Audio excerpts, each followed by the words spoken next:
Саламатсыңарбы, балдар? Кутмандуу күнүңөр менен.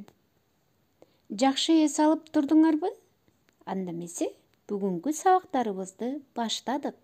Окуу китебиңерди, дептер, калем сабыңарды алып, сабакка даяр болгула. Өлкөдөгү болуп жаткан кырдаалга байланыштуу сабактарыбыз аралыктан окутулуп жатат. Андыктан, балдар, мен силерге ден соолук каалоо менен бирге сабырдуулукка, чыдамкайлыкка чакырып кетемин.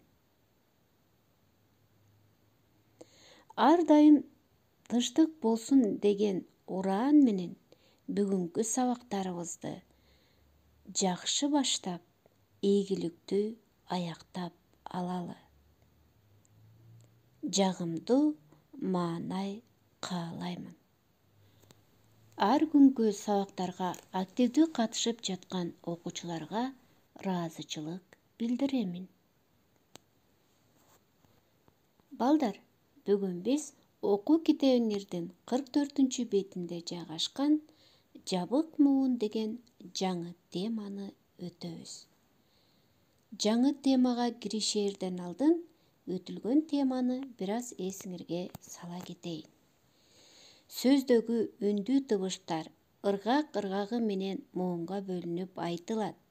Жалаң үндүү табыштан турган же үндүү табыш менен аяктаган муун ачык муун болот деп кечээки темада айтып өткөнбүз. Ал эреженин үстүндө көнүгүүлөрдү аткардык. Эсиңерден чыгарбайсыңар деген терең ишеничтемин.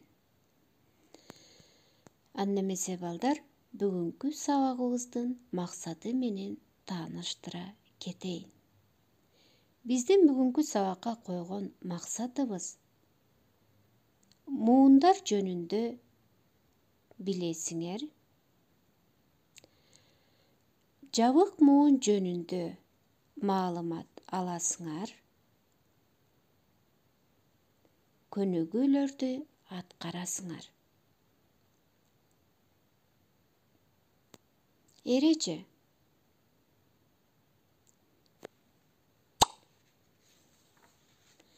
Үндүү табыш менен башталып, үнсүз табыш менен аяктаган муун жабык муун болот. Кайталайм.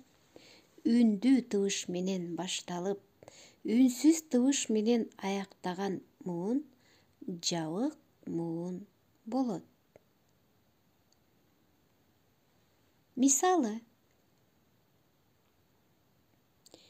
эл, үлгү, уул, ойчул деген сөздөр мисал келтирилген. Алардын жазылышына карай китептеги үлгүдөгүдөй кылып схемаларга көңүл бөлөбүз. Сүрөттүү мисалды карап көрөлү. Эмненин сүрөттөрүн көрүп турасыңар, балдар? Биринчи сүрөттө, экинчи сүрөттө жана үчүнчү сүрөттө. Демек, биринчи сүрөттө үлүл, кийинки сүрөттө болсо элик, айнек деген сүрөттөрдү көрүп турабыз.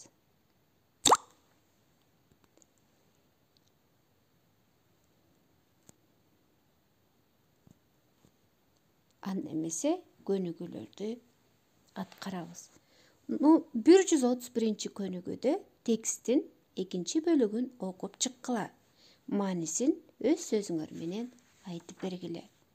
Демек, текст улуу жазуучунун өрнөгү деген Чыңгыз Айтматов жөнүндөгү текст болчу.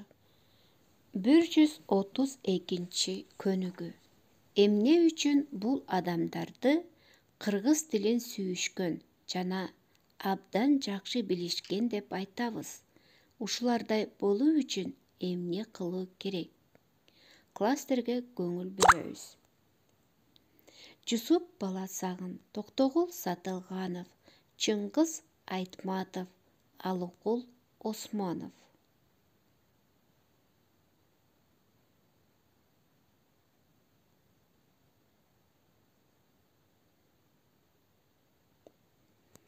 Азаматсыңар балдар. Жет шалбай баратсак, экранды токтотуп алууну унутпайбыз. 133 көнүгүү. Тексттен 3 сүйлөмдү муунга ажыратып жазгыла. Ар бир сөздө канча муун бар? Жабык муундардын астын сызгыла.